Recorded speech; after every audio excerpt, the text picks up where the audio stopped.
बर आहे ना, बरोबर आहे घे ना? ग तू आता अरे तू तशी. बैस ना. हे अशी पाहिजे. नाही. हे बघ, हे पुढे. हो असं बरोबर.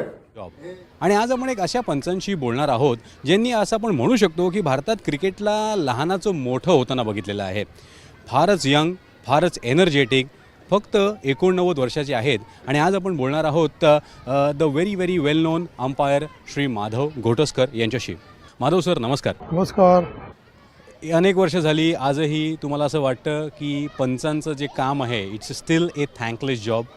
अर्थात थँकलेस म्हणजे काय, मला नेहमी वाटतं की पंच म्हणजे कसं आहे की कोणी यावे टपली मारूनच जावे, तसं कोणी यावं पंचांना शिवा देऊन जावं. की लेकी बोले सुने लागे म्हणजे तिकडे निर्णय दे पंचांचे, पण खेळाडू आणि सगळे बाकीचे त्यांना शिव्या देत असतात. हे मला आवडत नाही. आजकाल काय पंच घेरावलेले असतात, सगळे हे झाले असतात. इकडून कॅमेरा तिकडून कॅमेरा, आतमध्ये कॉमेंटेटर, पुन्हा रिप्लेवरून दाखवतात तुम्ही कसे चुकीचे आहात. हे जे सांगतात त्यांना कल्पना आहे का की पंचांना किती प्रत्येक सेकंदाला डोळ्यात तेल घालून हे करायला लागतं? ही कल्पना नसते. उचलली जीभ लावली टाळायला, तसं हे चाललेलं आहे. आता सगळं क्रिकेट हे इतकं बदललेलं आहे.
Oh,